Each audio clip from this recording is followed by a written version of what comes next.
Hello students, welcome back to my channel smart study with Vinod. तो आज second part है historical background of Indian constitution का, जो हमने लास्ट वीडियो में पढ़ा था उसका इंट्रो पार्ट था, जहाँ पे हमने कंपनी रूल, क्राउन रूल पढ़ा था। तो स्टार्ट करते हैं। अब ये जो वीडियो है कंपनी रूल का पहला एक्ट है, जो कंपनी रूल आया था 1773 से 1858। कौन सी कंपनी की बात हो रही है? ईस्ट इंडिया कंपनी, जो इंडिया में आई थी फॉर ट्रेडिंग, फिर 1773 के बाद अपनी टेरिटोरियल पावर एक्सटेंड करने लागू हो गई थी। तो पहला एक्ट जो कंपनी रूल के दौरान ईस्ट इंडिया कंपनी इंडिया में लाई, या फिर ईस्ट इंडिया कंपनी के दौरान इंडिया में पहला एक्ट था regulating act of 1773। This was the first step.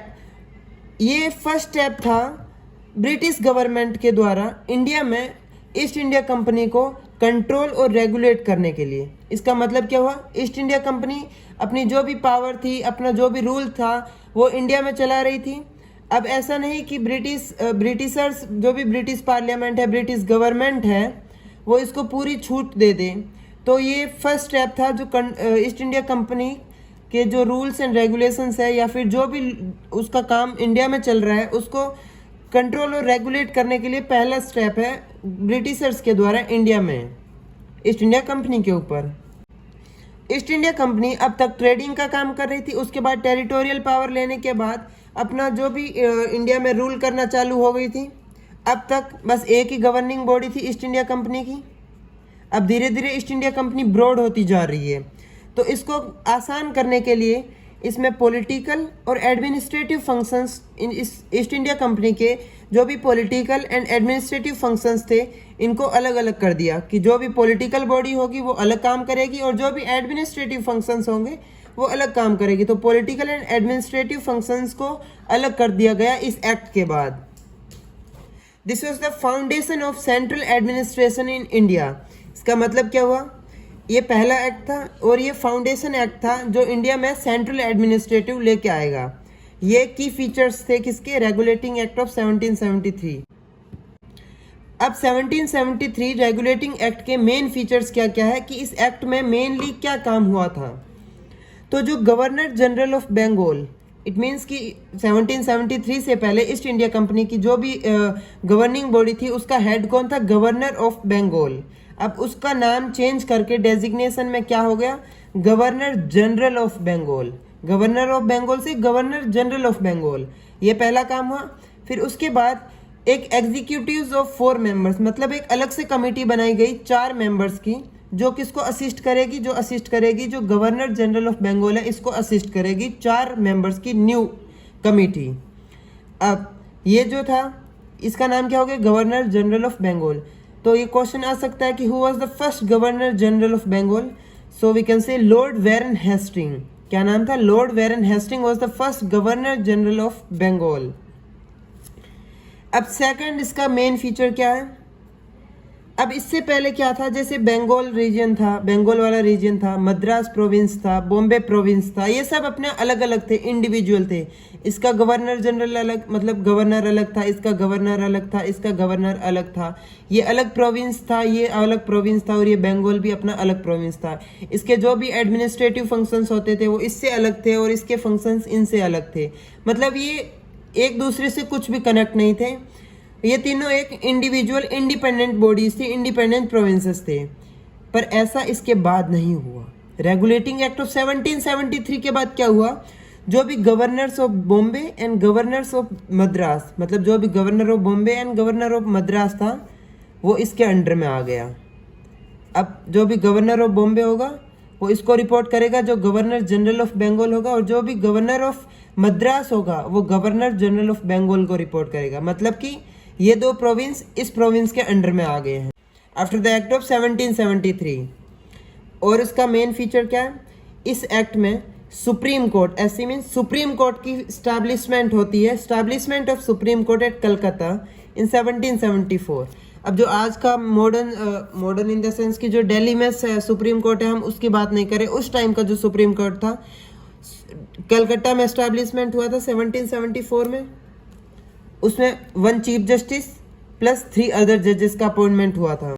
जो सर्वेंट्स है ईस्ट इंडिया कंपनी में, प्राइवेट ट्रेड नहीं कर सकते। प्राइवेट ट्रेड नहीं कर सकते मीन्स कि ईस्ट इंडिया कंपनी में काम कर रहे हैं तो प्राइवेट ट्रेड अब नहीं कर सकते। ब्राइब को एक्सेप्ट नहीं कर सकते किससे, नेटिव्स, वहाँ के जो भी नेटिव्स थे उनसे ब्राइब एक्सेप्ट नहीं कर सकते। ये सब बैन हो गया इनके ऊपर। ना ही प्राइवेट ट्रेड कर सकते हैं, ना ही ब्राइब एक्सेप्ट कर सकते हैं। अब और क्या हुआ था इसमें, ब्रिटिश पार्लियामेंट या फिर ब्रिटिश गवर्नमेंट ने एक कोर्ट ऑफ डायरेक्टर्स अपॉइंट किया या फिर अलग से एक कमेटी बनाई जो किसको रेगुलेट करेगी, जो ईस्ट इंडिया कंपनी को रेगुलेट करेगी। Governing body of the company, जो भी ईस्ट इंडिया कंपनी है जो इंडिया में है उसको रेगुलेट करेगी। अब कौन, कोर्ट ऑफ डायरेक्टर्स, जो किसने बनाया है, ब्रिटिश गवर्नमेंट ने।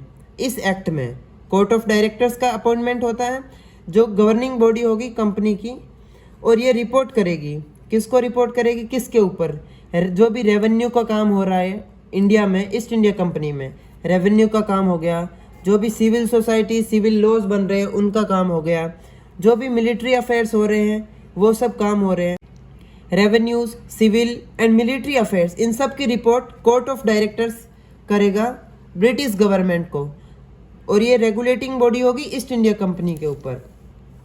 तो इसमें बहुत ही सिंपल था, हमने स्टार्टिंग से पढ़ा था। रेगुलेटिंग एक्ट ऑफ 1773 ये फर्स्ट स्टेप था to control and regulate East India Company in India. इसमें जो भी पॉलिटिकल और एडमिनिस्ट्रेटिव फंक्शंस थे वो इनको अलग कर दिया गया। It was the foundation of central administration.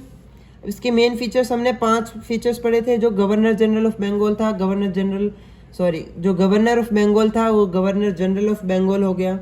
इसमें 4 मेंबर्स की एग्जीक्यूटिव्स बनाई जो असिस्ट करेगी governor general of Bengal. First governor general of Bengal was the lord Warren Hasting, और सेकंड इसका फीचर था Bombay province and Madras province को बंगाल प्रोविंस के अंडर में दे दिया गया। Governors of Bombay and governor of Madras will be under the governor general of Bengal. establishment of Supreme Court at Calcutta in 1774 and the appointment of 1 Chief Justice and 3 other judges। जो भी servants है east India company में वो private trade नहीं करेंगे और ना ही bribe accept करेंगे नेटिव्स से। नेटिव्स मतलब जो वहाँ के नेटिव्स लोग हैं जो रह रहे हैं वहाँ पर। फिर कोर्ट ऑफ डायरेक्टर्स बिठाए गए या फिर अलग से अपॉइंट किया गया ब्रिटिश गवर्नमेंट के द्वारा, जो रेगुलेटिंग बॉडी होगी, गवर्निंग बॉडी होगी किसकी, ईस्ट इंडिया कंपनी की, जो रिपोर्ट करेगी रेवेन्यूज़ के ऊपर, सिविल के ऊपर एंड मिलिट्री अफेयर्स के ऊपर, जो भी काम हो रहा है ईस्ट इंडिया कंपनी के द्वारा इंडिया में। तो ये था 1773 का first act by the company rule. इसके बाद हम पढ़ेंगे 1773 वाला हो गया, इसके बाद पढ़ेंगे एमेंडिंग एक्ट। जो इस एक्ट में जो भी हम ब्रिटिश गवर्नमेंट से गलतियां हुई है वो इस एक्ट में वो सुधार करेंगे। आपको जो भी डाउट है वो कमेंट सेक्शन में पूछिए। यदि आपको वीडियो अच्छा लगे तो लाइक करें, शेयर करें और सब्सक्राइब करें। यदि आपको जो भी कंसेप्ट समझने में डाउट हो रहा है तो कमेंट सेक्शन में बताएं, और जो भी मुझसे गलती हुई हो तो वो भी मुझे बताएं, तो मैं अगले वीडियो में अच्छे से बनाने की कोशिश करूंगा। तो अगले वीडियो में हम पढ़ेंगे अमेंडिंग एक्ट ऑफ 1781। तो आज के लिए बस इतना ही। Thanks for watching.